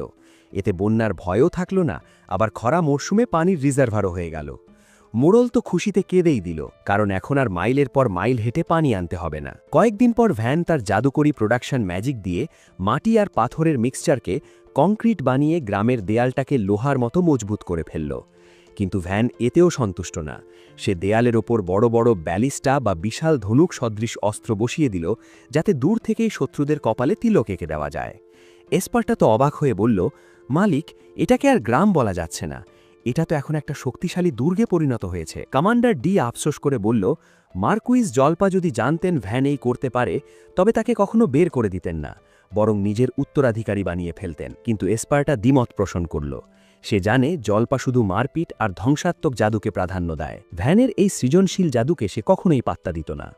কমান্ডার ডি আর এসপার্টার মধ্যে তো বিশাল তক্কাতক্কি লেগে গেল। ডি বলছে ভ্যান যে লেভেলে তলোয়ার চালায় ও যে কোনো বড় যোদ্ধাকে ধুলো চাটিয়ে দেবে, কিন্তু এসপার্টা বলছে, আরে ভাই, ও তো শুধু ডিফেন্স করতে জানে, কিন্তু অন্য রাজ্য দখল করার মতো অ্যাটাকিং পাওয়ার ওর নেই। দুজনের ঝগড়া যখন চরমে, তখন ভ্যান মাঝখানে এসে থামালো। সে বলল, আরে ভাই থামো, কার পাওয়ার কত বেশি তা দিয়ে কি হবে, আমাদের যা আছে তাই দিয়ে জান লড়িয়ে বাঁচতে হবে, এটাই আসল কথা। ডি তার ভুল বুঝতে পেরে হাসতে হাসতে বলল, একদম ঠিক, ছোট মালিক যেখানেই থাকুক সে একদিন বাপের চেয়েও বড় রাজ্য গড়ে তুলবে। কিন্তু ভ্যানের তখন রাজ্যের দুশ্চিন্তা বাদ দিয়ে পেটের চিন্তা বেশি। সে নাস্তা করতে বসে দেখল খাবারের মেনু খুব ছোট। তিল কাচুমাচু হয়ে জানালো যে মশলাপাতি আর রান্নার উপকরণের খুব অভাব। এসপার্টা তার গোফ থেকে অমলেটের টুকরো মুছতে মুছতে বলল, মালিক, গ্রাম তো সুরক্ষিত করলেন, কিন্তু ইনকাম না থাকলে তো চলবে না, মাসে একবার মাত্র বণিকরা এখানে আসে। ভ্যান যখন শুনল তার প্রিয় কেক পেস্ট্রি বানানোর মতো চিনি বা মশলাও নেই, সে তো পুরাই শকড। তিলের দিকে এমনভাবে তাকালো যেন তিল তাকে বড় কোনো ধোঁকা দিয়েছে। সে ঠিক করল এই গ্রামে এমন এক ইন্ডাস্ট্রি বানাতে হবে যা দিয়ে টাকার পাহাড় জমে যাবে। কামসেন বুদ্ধি দিল ন্যানো কিউব বিক্রি করার, কিন্তু ভ্যান না করে দিল, কারণ ওটা শুধু সেই বানাতে পারে। মেইড তিল বলল দানক শিকারের কথা, কিন্তু ভ্যান ভাবল এটা শুধু নাইটরা পারবে, সাধারণ মানুষ তো পারবে না। সবাই যখন চিন্তায় ডুবে দিয়েছে, তখন ভ্যানের সাথে দেখা হলো অর্থর গ্রুপের সেই একটু বেশি স্বাস্থ্যবান অ্যাডভেঞ্চারারের। সে ভ্যানকে জানালো তার চাকর বাকরেরা ভ্যানের দেওয়া অস্ত্রগুলো এতটাই ভালোবাসে যে সেগুলো নষ্ট হওয়ার ভয়ে প্র্যাকটিসই করতে যায় না। ভ্যান রেগে গিয়ে বলল, আরে ভাই, তলোয়ার তো মারার জন্য, সাজিয়ে রাখার জন্য না। সেটা প্রমাণ করতে সেই প্লাস সাইজ অ্যাডভেঞ্চারার তার বিশাল এক অট চামড়ার ঢাল বের করল। সে কামসেনকে চ্যালেঞ্জ করল ওটার উপর হামলা করতে। কামসেন অনিচ্ছা সত্ত্বেও তার কাঠের কাতানা দিয়ে আলতো পরে একটা ট্যাপ করল। লোকটা হাঁ হাঁ করে হাসতে হাসতে বলল, আরে ভাই, একটু জোরে মার, এটা তো মশার কামড়। কিন্তু পরের মুহূর্তেই সবার চক্ষু চড়াক। দেখা গেল দামি চামড়ার ওই ঢালটা মাখন কাটার মতো 2 টুকরো হয়ে মাটিতে পড়ে আছে। লোকটা তো বিশ্বাসই করতে পারছে না যে তার শখের ঢাল ভেঙে গেছে। তার অপর ভ্যান যখন জানালো ওটা মেটাল না বরং কাঠের তৈরি, লোকটা তো হাউমাউ করে কেঁদে দিল। ভ্যান দয়া করে তার ম্যাজিক দিয়ে ঢালটা ঠিক করে দিল। ঠিক তখনই সেখানে অর্থ এসে হাজির। সে এক গাড়ি ভর্তি বিরল আর দামি খনিজাকরিক বা ওর্স নিয়ে এসেছে। ভ্যান তো দেখে অবাক। অর্থ যখন এক গাড়ি ভর্তি দামি খনিজ পাথর নিয়ে এলো, ভ্যান তো দেখে পুরাই টাসকি খেয়ে গেল। লোহা, তামা, রূপা, এমনকি সোনাও আছে। কিন্তু সবথেকে বড় চমক ছিল মিথিল। মিথিল হলো এই দুনিয়ার সবথেকে রেয়ার আর দামি ধাতু। ভ্যান অবাক হয়ে জিজ্ঞেস করল, এত সম্পদ থাকতে মানুষ এই জায়গা নিয়ে আগে মাথা ঘামায়নি কেন? অর্থ বলল, আরে ভাই, এই জঙ্গল আর পাহাড় পার হয়ে এখানে আসার কষ্ট কেউ করতে চায়নি, তাই সব অমনিই পড়েছিল। ভ্যান সাথে সাথে লোহার আকরিক নিয়ে সেগুলোকে ন্যানো কিউবে বদলে ফেলল। ওই স্বাস্থ্যবান অ্যাডভেঞ্চারার ভ্যানকে রিকোয়েস্ট করল তার জন্য তলোয়ার বানিয়ে দিতে। ভ্যান তার জন্য সুন্দর নকশা করা একটা শর্ট সোর্ড আর একটা লং সোর্ড বানিয়ে দিল। তলোয়ারের ধার আর ফিনিশিং দেখে বাকি অ্যাডভেঞ্চারাররা তো পুরাই কুপোকাত। তারা সবাই ভ্যানকে ঘিরে ধরল। সবার এখন ভ্যানের বানানো তলোয়ার চাই। প্লুরিয়েল তো বলেই ফেলল, মালিক, এই মাল বাজারে নিলে চড়া দামে বিক্রি হবে। ঠিক তখনই বাটলার এসপার্টা সিনে এন্ট্রি নিল। সে মিথিল দেখে গম্ভীর হয়ে বলল, পাহাড়ের নিচে যদি মিথিল পাওয়া যায়, তার মানে আশেপাশে কোথাও ডানজেন আছে। ডানজেন মানেই হল প্রচুর সম্পদ আর মনস্টার। এসপার্টা জানাল, যদি মানুষ জানতে পারে এখানে ডানজেন আছে, তবে প্রতিদিন হাজার হাজার মানুষ এখানে ভিড় করবে। ভ্যান খুশিতে লাফানোর বদলে উল্টো চিন্তায় পড়ে গেল। সে ভাবল, এখন যদি ডানজেন আবিষ্কার হয়, তবে পাশের দেশ বা লোভী নোবেলেরা এই গ্রাম দখল করতে চলে আসবে। এমনকি তার বাবাও হয়তো তাকে এখান থেকে তাড়িয়ে দিয়ে নিজের কবজায় নিয়ে নেবে। ভ্যান চায় আগে গ্রামটাকে শক্তিশালী করতে, তারপর দুনিয়াকে জানাতে। অর্থ আর তার দল ভ্যানের প্রতি এতটাই অনুগত যে তারা রাজি হল যে আপাতত তারা ওই ডানজেনের দিকে যাবেই না। ভাই রে ভাই, একেই বলে লয়্যালটি। এরই মধ্যে ভ্যান উন্নত মানের পাথর আর মেটেরিয়াল দিয়ে গ্রামের দেয়াল আর ঘরবাড়ি আরও মজবুত করে ফেলল। তিল বেচারি ভ্যানের খাটনি দেখে খুব দুশ্চিন্তা করছিল। ঠিক তখনই এলো সেই ভয়ঙ্কর মুহূর্ত। এক গ্রামবাসী চিৎকার করে দৌড়ে এলো, সর্বনাশ হয়েছে। এক ঝাঁক আর্মার্ড লিজার্ড দানব গ্রামের দিকে ধেয়ে আসছে। আর্মার্ড লিজার্ড মানেই হলো এমন এক মনস্টার যাদের গায়ের চামড়া বর্মের মতো শক্ত। ভ্যান দেরি না করে গেট বন্ধ করার অর্ডার দিল। গ্রামবাসীরা তো ভয়ে থরথর করে কাঁপছে। ভ্যান তখন এক ফাটাফাটি স্পিচ দিল, ভয় পেও না, আমরা যদি একসাথে দাঁড়াই, কোনো দানব আমাদের হারাতে পারবে না। ভ্যানের কথা শুনে গ্রামবাসীদের রক্ত গরম হয়ে গেল। তারা শপথ নিল যে শেষ রক্তবিন্দু দিয়ে গ্রাম রক্ষা করবে। ভ্যান সবাইকে দেয়ালের ওপর উঠে বড় বড় ওই ধুনক বা ব্যালিস্টাগুলোর পজিশন নিতে বলল। কামসেন জানাল যে অর্থ আর তার দল শিকারে বাইরে আছে, তাই এখন সব ভ্যানকেই সামলাতে হবে। তিল যখন ভ্যানের হাত চেপে ধরল, ভ্যান বুঝতে পারল সে অনেক ভয় পেয়েছে। কিন্তু সে তো আর সাধারণ বাচ্চা না। সে কমান্ডার ডিকে বলল দেওয়ালের ওপর পজিশন নিতে, আর নিচ থেকে সে নিজে রণকৌশল সাজাতে শুরু করল। ডি ওপরে গিয়ে যা দেখল তাতে তার আত্মা শুকিয়ে জল। সে চিৎকার করে ভ্যানকে বলল, মালিক, সামনে 40টা আর্মার্ড লিজার্ড ধেয়ে আসছে। এক একটা লিজার্ড উচ্চতায় 3টে হাতির সমান। ডি তো পুরাই প্যানিক মোডে, কারণ এক একটা আর্মার্ড লিজার্ড মারতে যেখানে একদল দুর্ধর্ষ নাইটের ঘাম ছুটে যায়, সেখানে এখানে আছে মাত্র গুটি কয়েক সৈন্য আর সাধারণ গ্রামবাসী। ভ্যান একদম শান্ত গলায় অর্ডার দিল, সবাই জায়ান্ট ক্রসবো বা ব্যালিস্টাতে লোহার তীর লোড করো। ডি ভাবল সাধারণ তীরের তো ওগুলোর চামড়ায় আঁচড় কাটারও ক্ষমতা নেই। তাও সে ভ্যানের উপর ভরসা রেখে অর্ডার দিল, ফায়ার। দারুণ টুইস্ট! তীরগুলো ছোড়া মাত্র দানবগুলোর গায়ে এমনভাবে গেঁথে গেল যে দানবগুলো ছিটকে পড়ল। প্রথম রাউন্ডেই 10টা লিজার্ড খতম। ডি তো অবাক। তার চেয়েও অবাক হওয়ার বিষয় হলো, গ্রামের মানুষগুলো যে লেভেলের নিখুঁত নিশানায় তীর ছুটছে তা দেখে মনে হচ্ছে তারা যেন প্রফেশনাল গেমার। কিন্তু বিপদ এখনও কাটেনি। ডি ভ্যানকে জানালো যে লোহার তীর আর মাত্র একটা করে বাকি আছে। ভ্যান দমে যাওয়ার পাত্র নয়, তার মনে পড়ল কামসেনের সেই কাঠের তলোয়ারের কথা, যা দিয়ে সে দামি মেটাল শিল্ড কেটে ফেলেছিল। সে সাথে সাথে বুদ্ধি দিল, কাঠের তীর ব্যবহার করো। নাইটরা তো হেসেই খুন। তারা বলল, মালিক কি পাগল হয়ে গেলেন? কাঠ দিয়ে কি স্টিলের মতো শক্ত চামড়া ফুটো করা সম্ভব? ডি ধমক দিয়ে বলল, চুপ কর। ভ্যান এখন পর্যন্ত যা বলেছে সব ফলেছে। ও যা বলছে তাই কর। সবাই যখন কাঁপা কাঁপা হাতে কাঠের তীর ছুড়ল, তখন দেখা গেল মিরাকেল। ওই কাঠের তীরগুলোই লিজার্ডদের বুক ছিঁড়ে আরপার হয়ে গেল। কি হবে এখন? লিজার্ডরা একে একে মাটিতে লুটিয়ে পড়ল, আর ডি চিৎকার করে জয়ধ্বনি দিল, আজ রাতে আমরা সবাই লিজার্ড মিট দিয়ে ভোজ করব। পুরো গ্রামবাসী খুশিতে ফেটে পড়ল। তিল তো ভ্যানকে জড়িয়ে ধরে হাওমাও করে কাঁদতে শুরু করল। এদিকে দেওয়ালের উপর নাইটরা ভাবছে, একটা মানুষও আহত হয়নি, অথচ 40টা দানব শেষ। এটা তো স্রেফ পাগলামি। যুদ্ধ শেষে অর্থরের দল ফিরে এলো। তারা দেরি করে ফিরলেও দমে যায়নি। তারা গ্রামবাসীদের শেখাতে শুরু করল কিভাবে এই লিজার্ডগুলোর মূল্যবান চোখ, দাঁত, চামড়া আর ম্যাজিক কোরগুলো সংগ্রহ করতে হয়, কারণ এগুলো বিক্রি করে এখন ভ্যানের গ্রাম হবে কোটিপতি। লিজার্ডের মাংস প্রসেস করা এমনিতেই বিশাল ঝামেলার কাজ, কিন্তু ভ্যানের জাদুকরি চাকুর দয়ায় কাজটা হয়ে গেল একদম পানির মতো সহজ। ভ্যান পাহাড় সমান মাংস দেখে ঘোষণা দিল, আজ রাতে হবে গ্র্যান্ড পার্টি। রাতে ধুমধাম করে উৎসব শুরু হলো। সবাই পেট পুড়ে লিজার্ডের মাংস খেল। অর্থর দল তাদের নতুন তলোয়ারের গল্প করতে করতে হিরো সাজছিল। সেটা শুনে কমান্ডার ডিড তো পুরাই জ্বলে উঠল। সে হিংসে কাতর হয়ে ভ্যানকে বলল, মালিক, ওদের আগে তলোয়ার দিলেন, আমার জন্য একখানা বানান, যত টাকা লাগে আমি দেব, একদম ব্ল্যাঙ্ক চেক। নাইটেরাও লাইন ধরল। ভ্যান কাঁচুমাচু হয়ে বলল, ভাই টাকা লাগবে না, আগে গ্রামের ঝামেলা মিটিয়ে নিই, তারপর সবার জন্য অস্থির সব গিয়ার বানিয়ে দেব। এরপর এলো আসল হিসেব কিতাব।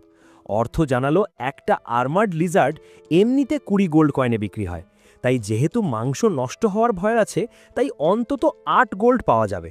ভ্যান যখন হিসেব করল তার কাছে কয়েকশো গোল্ড কয়েন আসবে, সে তো খুশিতে আত্মহারা। কিন্তু তখনই বাটলার এসপারটা এসে সব আনন্দ মাটি করে দিল।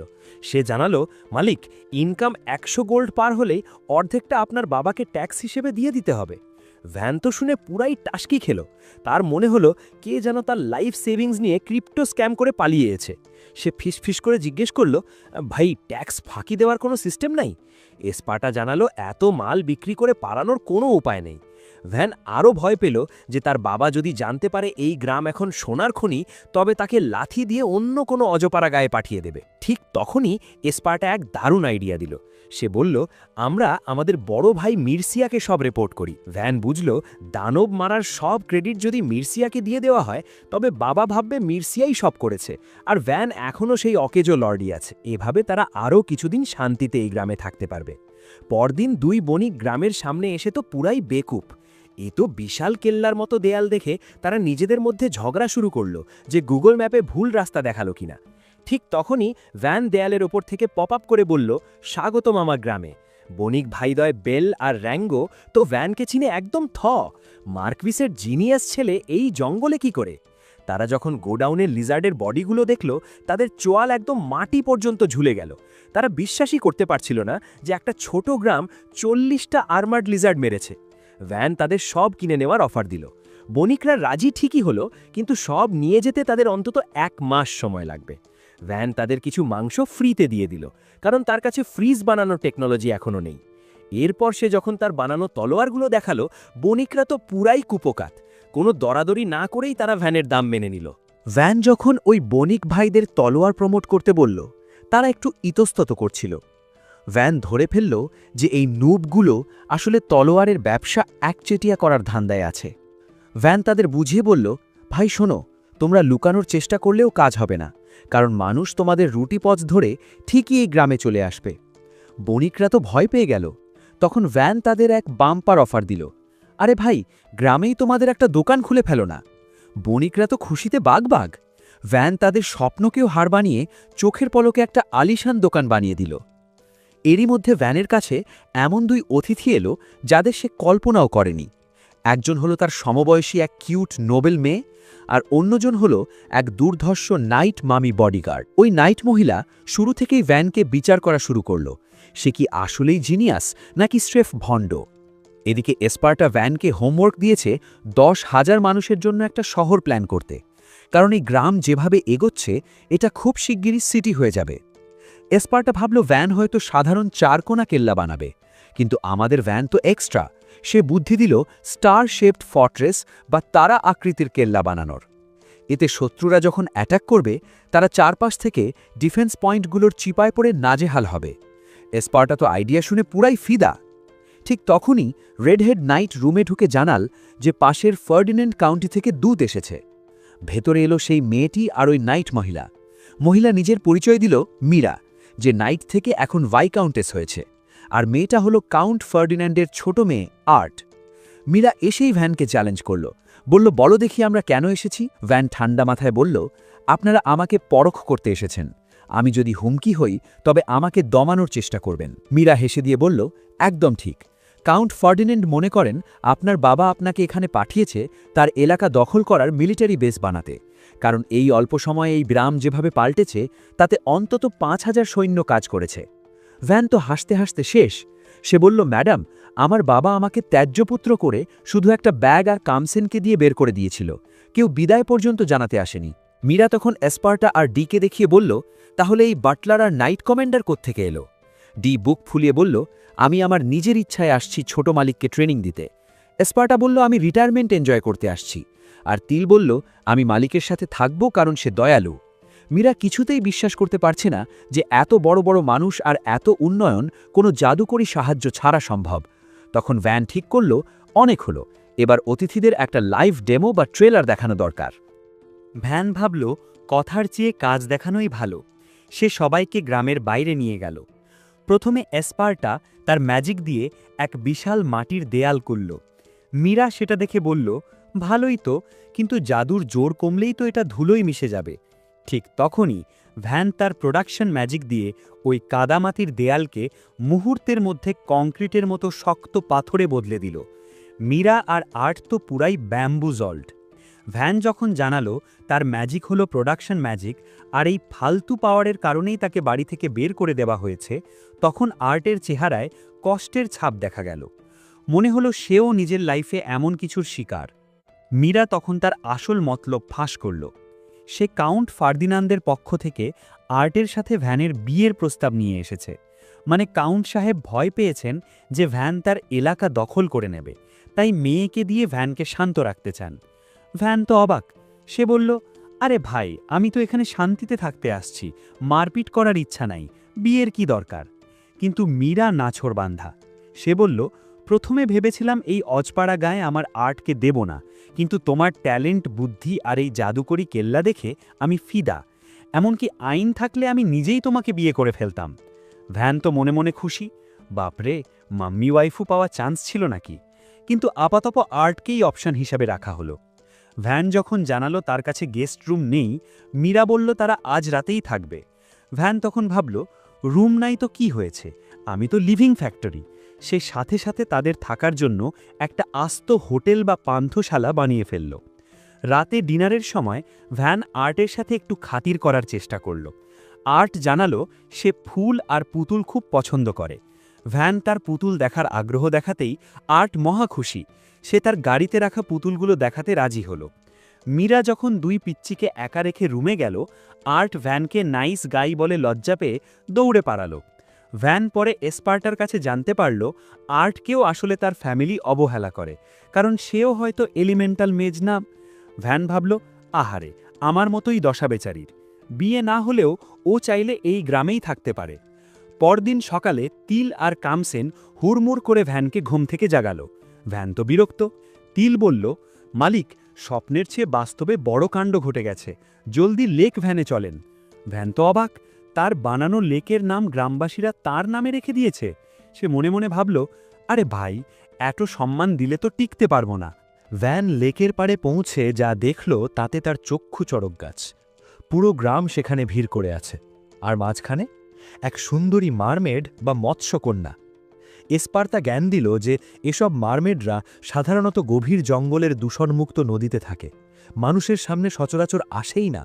কিন্তু ভ্যানের বানানো এই লেকে তারা কোত্থেকে এলো সেটা এক রহস্য। ভ্যান মারমেডটার সাথে কথা বলার চেষ্টা করল, কিন্তু সে কোনো উত্তর দিচ্ছিল না। ভ্যান ভাবল, হয় সে কানে কালা, না হয় আমার ভাষা বোঝে না। তখন সে তার মোক্ষম অস্ত্র বের করল, খাবার।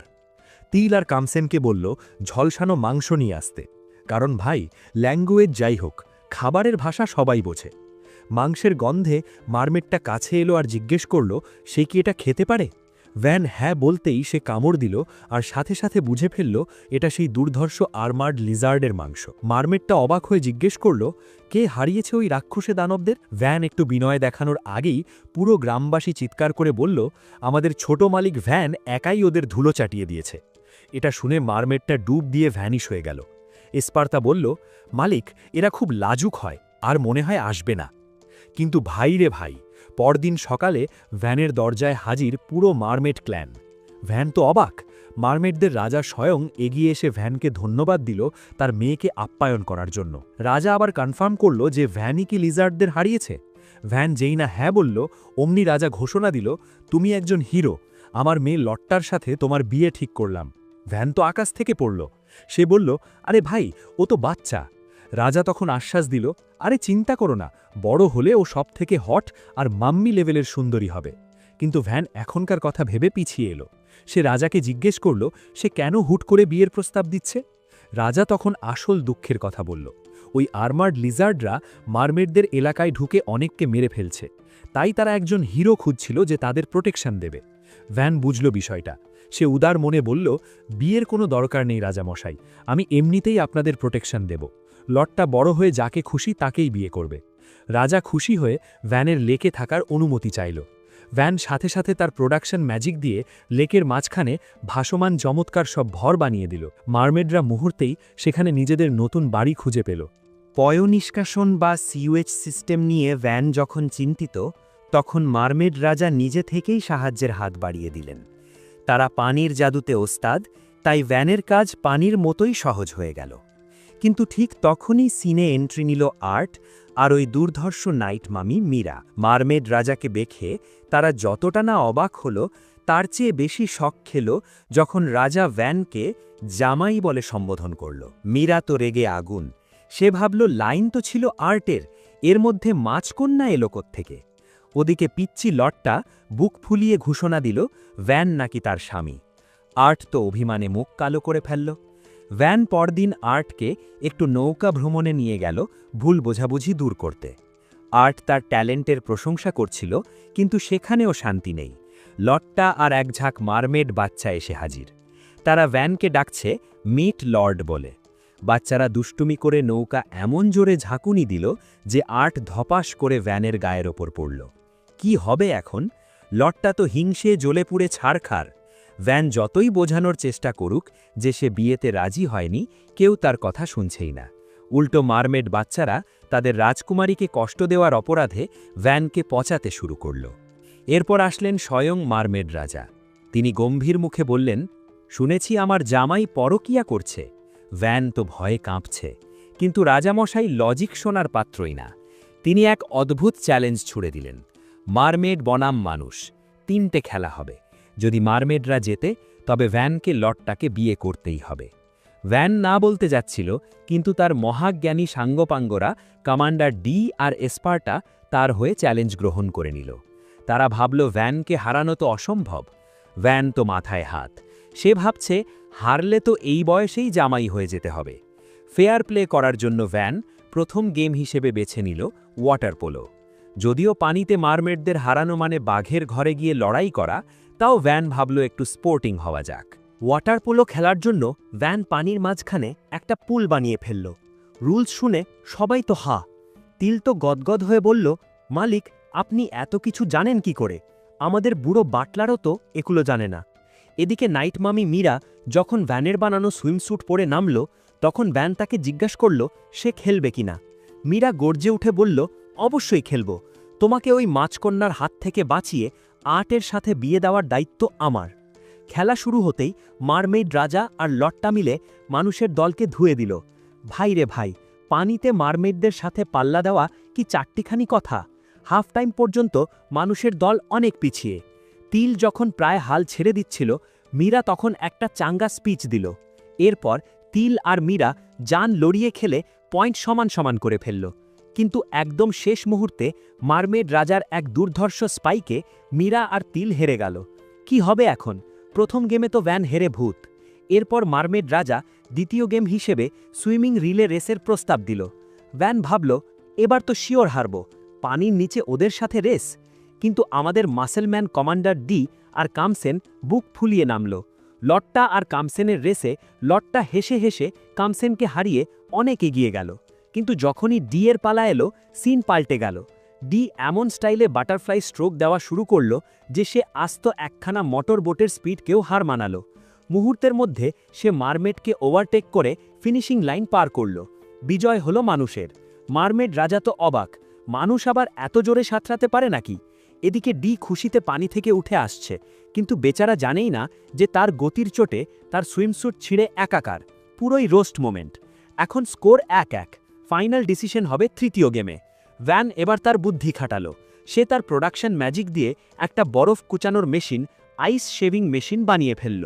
প্লুরিয়াল আইস দিল আর ভ্যান তাতে সিরাপ মিশিয়ে বানিয়ে ফেলল মজাদার বরফগুলা। সবাই অবাক হয়ে তাকিয়ে আছে, এটা দিয়ে কি হবে? ভ্যান ঘোষণা করল, ফাইনাল খেলা হবে বরফ গোলা খাওয়ার প্রতিযোগিতা, আর এতে আমি নিজে অংশ নেব। ফাইনাল লড়াই শুরু। ভ্যানের পার্টনার হিসেবে হাত তুলল স্বয়ং রাজকুমারী আর্ট। সবার সামনে এখন বিশাল এক বাটি বরফ গোলা। এসপার্টা সিগন্যাল দিতেই শুরু হলো দলা দলা বরফ গেলা। কিন্তু ভাইরে, এই বরফ খাওয়ার আসল শত্রু তো পেট না, আসল শত্রু হলো ব্রেন ফ্রিজ। বরফ খাওয়ার চোটে সবার মাথা একদম জ্যাম হয়ে গেছে। মারমেড রাজা কিন্তু নাছোড়বান্দা। সে তার মেয়েকে ভ্যানের ঘাড়েই চাপাবে। সে কপালে হাত দিয়ে ঘষতে ঘষতে গোগ্রাসে বরফ গিলছে। ভ্যান ভাবল, এবার বোধহয় হেরেই গেলাম। কিন্তু ঠিক তখনই আর্ট তার সবটুকু জোর দিয়ে খাওয়া শুরু করল। আর্টকে লড়তে দেখে ভ্যানও চাঙ্গা হয়ে গেল। শেষ পর্যন্ত সবাইকে অবাক করে দিয়ে ভ্যান আর আর্ট তাদের বাটি সাবার করে দিল। উইনার হলো মানুষ। ভ্যান হাঁফ ছেড়ে বাঁচল। যাক বাবা, এ যাত্রায় বিয়েটা আটকানো গেল। কিন্তু মারমেড রাজা যাওয়ার সময়ও বলে গেল, তুমি আমার যোগ্য জামাই, কোনো একদিন তো তোমাকে পেতেই হবে। ভ্যান শুধু ভাবল, ভাই তাইলে এত বরফ খেয়ে পেট নষ্ট করলাম কেন? এরপরই আমরা জানতে পারি আর্টের জীবনের এক করুণ গল্প। ছোটবেলা থেকেই সেই ছিল একদম একা। বাবা কাজে ব্যস্ত আর মা ছিল একদম স্বার্থপর, যে আর্টকে আয়ার কাছে ফেলে ইউরোপ ঘুরতে চলে গিয়েছিল। আর্টের একমাত্র সম্বল ছিল তার ম্যারিওনেট ম্যাজিক বা পুতুল নাচের জাদু। সে ভেবেছিল এই জাদু দিয়ে সে মায়ের মন জয় করবে, কিন্তু উল্টো মা তাকে চড় মেরে বলেছিল এই জাদু নাকি অমঙ্গল আর শয়তানি। 10 বছর বয়সেই বাবা তাকে এই অপারা গায়ে পাঠিয়ে দিয়েছিল বিয়ে করার জন্য। কিন্তু এখানে এসে সে দেখল ভ্যানকে। ভ্যানের ম্যাজিককেও সবাই ফালতু বলেছিল, অথচ সেই ম্যাজিক দিয়েই ভ্যান আজ সবার প্রিয় হিরো। আর্ট ঠিক করল সেও তার পুতুল নাচের জাদু দিয়ে একদিন সবার ভালোবাসা জিতবে। পরদিন সকালে ভ্যান আবার কাজে নেমে পড়ল। গ্রামবাসীদের সে হুল্লোড় করে বলল, সবাই কাজে লেগে যাও, কাজ শেষ হলে রাতে হবে বারবিকিউ পার্টি। আর্ট পাশে এসে ভ্যানকে বলল, আমি কি তোমার কাজ দেখা শিখতে পারি? আমি ঠিক তোমার মতো হতে চাই। ওদিকে জঙ্গলের ভেতরে কিন্তু হুলুস্থুল কাণ্ড। অর্থ আর তার অ্যাডভেঞ্চারার টিম কোনো এক ভয়ঙ্কর বিপদে পড়ে যান হাতে নিয়ে দৌড়াচ্ছে। কি হবে এখন সেটা একটু পরে দেখছি। 2 সপ্তাহ পার। সবার হেল্প নিয়ে ভ্যান তার স্বপ্নের সেই বিশাল দেয়াল বা র্যাম্পার্ট বানিয়ে ফেলেছে। প্যানামেরাকে দেখে সে ভাবছে, ভাই এটা কিভাবে সম্ভব? এত কম সময়ে এই রকম দানবীয় দেয়াল কেউ বানাতে পারে? এখানে একটা মজার ব্যাপার খেয়াল করেন। ভ্যান প্যানামেরার দিকে একটু বেশিক্ষণ তাকিয়েছিল। কেন জানেন? কারণ প্যানামেরার বডি আর্মার বা র্যাম্পার্টগুলো একটু বেশি উঁচু নিচু ছিল। বুঝতেই পারছেন। কিন্তু আমাদের ভ্যান তো আর বলদ না যে এটা মুখে বলে মাইর খাবে। সে জাস্ট ভাবলো আর চুপ করে থাকল। সে প্যানামেরাকে উল্টো স্বপ্ন দেখালো যে এখানে একদিন বড় শহর হবে, ব্যবসায়ী আর অ্যাডভেঞ্চারাররা গিজগিজ করবে। প্যানামেরা তো মনে মনে হিংসে জ্বলছে, কারণ নিজের একটুকরো জমি পাওয়া তো তার আজীবনের স্বপ্ন ছিল। এরপর প্যানামেরা দেয়ালের উপরে অদ্ভুত কিছু জিনিস দেখে জিজ্ঞেস করল, এগুলা কি? ভ্যান খুব ভাব নিয়ে বলল, এগুলা হলো ব্যালেস্টা, মানে বিশাল সাইজের ধনুক। কিন্তু এটা কোনো সাধারণ ধনুক না, এটা থেকে একবারে 2টা করে তীর ছড়া যায়। পরীক্ষা করার জন্য যখন ক্যামসেন একটা ফায়ার করল, ভাই এটা তো পাগলামি। ওটা তীরের বদলে যেন আস্ত একটা মিসাইল ছিল। অনেক দূরে গিয়ে এক বিশাল বিস্ফোরণ ঘটালো। প্যানামেরা তো পুরাই শকড। সে যখন শুনল যে ভ্যান এরকম 100টার বেশি অস্ত্র বানিয়ে রেখেছে, তখন তার হুশ উড়াল দেওয়ার দশা। সে তখনই ওটা কিনতে চাইল, কিন্তু ভ্যান তো খাঁটি বিজনেসম্যান, সে বলল এগুলা বিক্রির জন্য না। শেষে যখন প্যানামেরা বলল সে পরে ভ্যানকে একটা বড় ফেভার বা উপকার করবে, তখন ভ্যান রাজি হলো। দারুণ টুইস্ট না? ভ্যান কিন্তু আগেভাগেই রাজকুমারীকে পকেটে ভরে রাখল। এরপর আসলো সবচেয়ে বড় চমক। ক্যামসেন তার তলোয়ারটা বের করে প্যানামেরাকে দেখালো। প্যানামেরা প্রথমে পাত্তাই দেয়নি, সে ভাবল তার নিজের তলোয়ার অনেক শক্ত। সে চ্যালেঞ্জ দিয়ে বলল, আমার এই তলোয়ার অনেক যুদ্ধ দেখেছে, দেখি তোমারটা দিয়ে এটাতে একটা টোকা দিয়ে দেখাও তো। ক্যামসেন জাস্ট হালকা একটা ঘষা দিল প্যানামেরার তলোয়ারে, আর ওমা, কোনো শব্দ ছাড়াই প্যানামেরার তলোয়ারের ওপরের অংশটা খসে মাটিতে পড়ে গেল, যেন মাখন দিয়ে তলোয়ার কাটল। প্যানামেরা তো পাথরের মতো দাঁড়িয়ে আছে, সে ভাবল এটা হয়তো কোনো দুর্লভ ম্যাজিক্যাল মেটাল। কিন্তু ভ্যান যখন বলল, আরে না, এটা তো সাধারণ লোহা, তখন প্যানামেরার হার্ট অ্যাটাক হওয়ার বাকি ছিল। ভ্যান আরও জানালো যে এই লোহা দিয়ে বানালো তীরগুলো এক শটে 2-3টে আর্মার্ড লিজার্ডকে এফোর ওফোর করে দিতে পারে। প্যানামেরা এখন বুঝতে পারছে যে এই ছোট্ট পিচ্চি ছেলেটা আসলে একাই 100। সে কাঁচুমাচু হয়ে আরও কিছু তীর আবদার করল, আর ভ্যানও হাসি মুখে রাজি হয়ে গেল। একেই বলে কিলার বিজনেস ডিল। গল্পের শান্তি কিন্তু বেশিক্ষণ টিকল না। ঠিক যখন ভ্যান আর প্যানামেরা নিজেদের বিজনেস ডিল নিয়ে ব্যস্ত, তখনই জঙ্গল থেকে অর্থ আর তার টিম যান হাতে নিয়ে দৌড়ে আসলো। পেছনে তাকিয়ে দেখে বাপরে বাপ, এক বিশাল ফরেস্ট ড্র্যাগন তাদের ধাওয়া করছে। অর্থ তো ভ্যানকে এসেই চিৎকার করে বলল, ভাই, আমরা একে আটকাচ্ছি, তুমি এই ফাঁকে সবাইকে নিয়ে পালাও। মানে সোজা কথায় তারা নিজেদের জীবন দিয়ে ভ্যান আর গ্রামবাসীদের বাঁচাতে চায়। কিন্তু আমাদের ভ্যান কি আর বন্ধুদের এভাবে মরতে দিতে পারে? প্যানামেরা যখন দেখল ভ্যান কিছুটা কনফিউজড, সে তখন বড় আপুর মতো এগিয়ে আসলো। বলল, আরে কিচ্ছি, টেনশন নিস না, আমি আছি তো। এটা এমনিতেও কোনো আগ্নেয়গিরির ড্র্যাগন না যে মুখ দিয়ে আগুন ছুড়বে, তবে এর গায়ের শক্তি কিন্তু মাশাল্লাহ। ভ্যান আর দেরি না করে আরডিকে নিরাপদে পাঠিয়ে দিয়ে টিল আর ডিকে যুদ্ধের প্রস্তুতির জন্য ডাকল। ওদিকে বেচারা অ্যাডভেঞ্চারাররা ভয় কাঁপছে আর ভাবছে, ভাই, ভ্যান কি আমাদের ঢোকার জন্য গেটটা খুলবে, নাকি ড্র্যাগনের ডিনারের জন্য বাইরে ফেলে রাখবে? ভ্যান কিন্তু সব রেডি করে সবাইকে অর্ডার দিল, বেটারা, ড্র্যাগনের ডানা তাক করো, আগে একে মাটিতে নামাতে হবে। ঠিক তখনই শুরু হলো এক চরম কমেডি সিন। জারা নামের এক অ্যাডভেঞ্চারার হোঁচট খেয়ে মাটিতে পড়ে গেল। অর্থ ড্র্যাগনের নজর সরানোর জন্য নিজের তলোয়ার ছুঁড়ে মারল, আর জারাকে বলল, তুই পালা জারা, তোর এই আত্মত্যাগ আমরা কোনোদিন ভুলব না।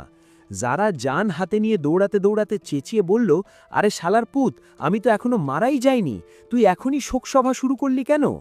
ভাই, এটা তো চরম লেভেলের মিম হয়ে গেল। যাই হোক, ড্র্যাগনটা যখন রেঞ্জে আসলো, ভ্যান ব্যালেস্টা ফায়ার করার নির্দেশ দিল। কিন্তু ড্র্যাগনটা ছিল পুরাই সায়ানা। সে জাস্ট ম্যাট্রিক্স মুভির মতো তীরগুলো ডজ করে জারাকে ধরার জন্য এগিয়ে চলল। এবার আসলো আসল লেজেন্ড, প্যানামেরা। সে যে এমনিতে এত অল্প বয়সে এত পাওয়ারফুল পজিশনে আসেনি, তার প্রমাণ সে এখন দেবে।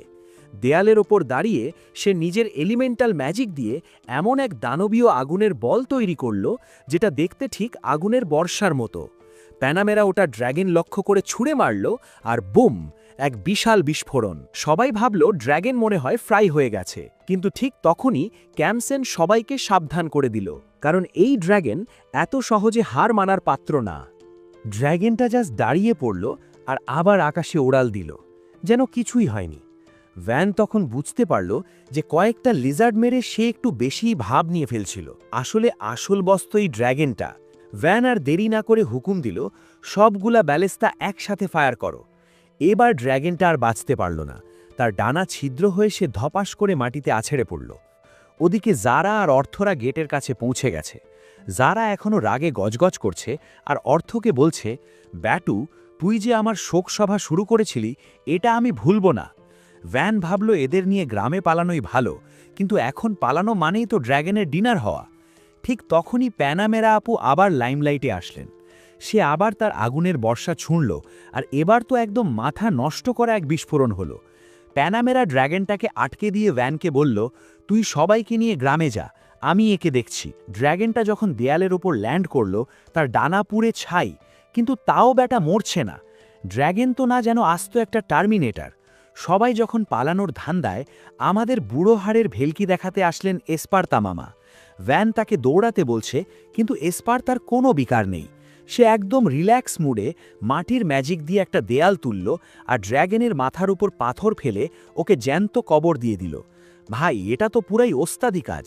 ভ্যান যখন দেখল বুড়ো নড়ছে না, সে লোভ দেখালো, মামা জলদি চলো, তোমাকে তোমার প্রিয় রেড ওয়াইন খাওয়াবো। ব্যাস, মদের নাম শুনে বুড়ো হাড়ের ভেতরে যেন কারেন্ট চলে আসলো। সে দৌড়াতে রাজি হলো, কিন্তু বলছে, বাবা মুরব্বী মানুষ, এত জোরে দৌড়াতে বললে কি আর হয়? শেষমেশ ভ্যান প্যানামেরার সেই পাওনা ফেভার বা উপকারের কার্ডটা খেলল। সে বলল, আপু, আপনার ওই আগুনের ম্যাজিক দিয়ে ড্র্যাগনটাকে জাস্ট এক জায়গায় আটকে রাখুন, বাকিটা আমার ব্যালেস্তা বাহিনী বুঝে নেবে। প্যানামেরা একটু ভাব নিল যে তাকে দিয়ে জাস্ট আটকে রাখার কাজ করানো হচ্ছে, কিন্তু প্ল্যানটা যে খাতারনাক সেটা সেও বুঝতে পারল। ভ্যান প্যানামেরা আপুকে পটাতে ড্র্যাগনের মাংসের লোভ দেখালো, আর আমাদের রাজকুমারীও হাসি মুখে রাজি। ওদিকে সেই জ্যান্ত কবর থেকে ড্র্যাগনটা যখন বিকট শব্দে বের হয়ে আসলো, ঠিক তখনই এন্ট্রি নিল গ্রামের আসল হিরোরা, ডি, আরব আর ল। ডি তো পুরো অ্যানিমাল মুডে আছে। সে একাই ড্র্যাগনের সামনে গিয়ে তলোবার চালালো। কিন্তু ভাই, ড্র্যাগন কি আর এতই কাঁচা? এক থাবায় তিনজনকে উড়িয়ে দিল। মাঝখান থেকে এসপার্টা মামা আবার মাটির দেয়াল তুলে তাদের বাঁচালো। ভ্যান দেখল এটাই সুযোগ। সে প্যানামেরাকে ইশারা দিতেই প্যানামেরা তার ফ্লেয়ার ব্লাস্ট ম্যাজিক ছুঁড়ে মারল। চারদিকে আগুন আর বিস্ফোরণ। ড্র্যাগনটা যখন ধোঁয়ার মাঝে একটু থমকে দাঁড়ালো, ভ্যান গর্জে উঠে অর্ডার দিল, সব ব্যালেস্তা একসাথে ফায়ার করো। একসাথে শয়ে শয়ে তীরের আঘাতে ড্র্যাগনটা নিস্তেজ হয়ে পড়ে থাকল। চারপাশ একদম নিঝুম। ডি একটু সাহস করে ড্র্যাগনের কাছে যেতেই, বাপরে বাপ, মরা ড্র্যাগন হঠাৎ মুখ হাঁ করে ডিকে গিলে খেতে চাইল। কিন্তু ডিও তো কম না, সে মেট্রিক্স স্টাইলে ডজ করে এক কোপে ড্র্যাগনের কল্লা নামিয়ে দিল। বিজয়। ভ্যান হাফ ছেড়ে বাঁচল। আরডি আর প্যানামেরা এসে ভ্যানকে অভিনন্দন জানালো। প্যানামেরা স্বীকার করল যে সাধারণ গ্রাম হলে এতক্ষণে মানচিত্র থেকে মুছে যেত, কিন্তু ভ্যানের এই আজব ব্যালেস্তা আর ডি এসপার্টার মতো পাগলাটে যোদ্ধাদের জন্য তারা বেঁচে ফিরল। ভ্যান তো আরও এক কাঠি সরস।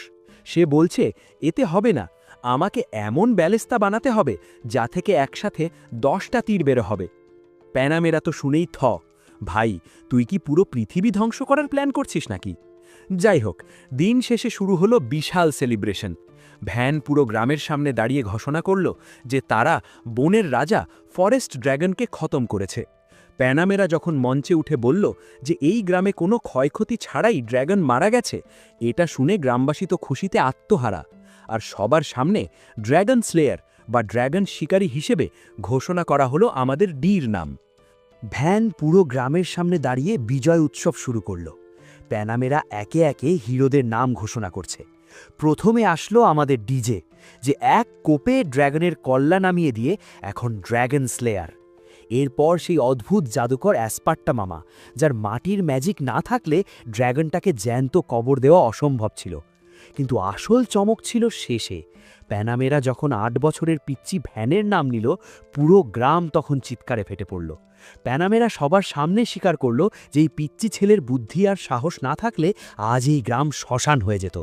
ভ্যান তো খুশিতে গদগদ, কারণ নিজের বাবার কাছে লাথি খেয়ে বের হওয়ার পর এই প্রথম সে বড় কোনো সম্মান পাচ্ছে। এখানে একটা ইমোশনাল টুইস্ট আছে। প্যানামেরা কিন্তু এমনিতে দয়ালু হয়নি, সে নিজেই অনেক কষ্ট করে 0 থেকে এই পজিশনে এসেছে। 16 বছর বয়সে সেনাপতি হওয়া, তারপর যুদ্ধের পর যুদ্ধ জিতে ভাইকাউন্টেস হওয়া, সবই ছিল তার নিজের লড়াই। সে যখন আর্তেকে প্রথম দেখেছিল, তার নিজের ছোটবেলার কথা মনে পড়ে গিয়েছিল। সে ভেবেছিল আর্তের ভবিষ্যৎ হয়তো অন্ধকার, কিন্তু ভ্যানকে দেখার পর তার ধারণা পাল্টে গেল। সে দেখল এই ছেলে তো জাস্ট এক পিস জিনিয়াস। এরপর প্যানামেরা এমন এক ঘোষণা দিল যা শুনে সবার চোখ কপালে। সে ভ্যানের সাথে ইকুয়াল অ্যালায়েন্স বা সমমর্যাদার বন্ধুত্বের চুক্তি করার প্রস্তাব দিল। ভাইরে ভাই, এটা তো লকারি পাওয়ার মতো। প্যানামেরা বলল, আজ থেকে ভ্যান আমার জানের বন্ধু, ওর দিকে কেউ চোখ তুলে তাকালে প্যানামেরা তাকে ছাড়বে না। এর মানে কি বুঝলেন? এখন থেকে ভ্যানের বদরাগী বাবা বা অন্য কোনো জমিদার এই গ্রামে হামলা করার সাহস পাবে না। ভ্যানও বুঝতে পারল এটাই সেরা সুযোগ। তার কাছে টাকা নেই, পাওয়ার নেই, কিন্তু প্যানামেরার মতো একজন খতরনাক বন্ধু থাকলে আর কি লাগে। ভ্যান হাসি মুখে হাত বাড়িয়ে দিল আর প্যানামেরার সাথে বন্ধুত্ব পাক্কা করে ফেলল। তো বন্ধুরা, যে ছেলেকে সবাই রাজমিস্ত্রি বলে টিটকারি মারত, সে এখন এক জাদরেল রাজকুমারীর অফিসিয়াল পার্টনার। ভ্যানের এই অভাবনীয় সাফল্যের গল্প আজ এখানেই শেষ করছি। পরের এপিসোডে কি ভ্যানের বাবা এই খবর শুনে হার্ট অ্যাটাক করবে, আর ভ্যান তার নতুন শক্তি দিয়ে গ্রামটাকে কি এক জাদুর রাজ্যে পরিণত করতে পারবে? জানতে হলে এখনই সাবস্ক্রাইব করে রাখুন। ভিডিওটা কেমন লাগলো কমেন্টে জানাতে ভুলবেন না। দেখা হচ্ছে পরের ভিডিওতে।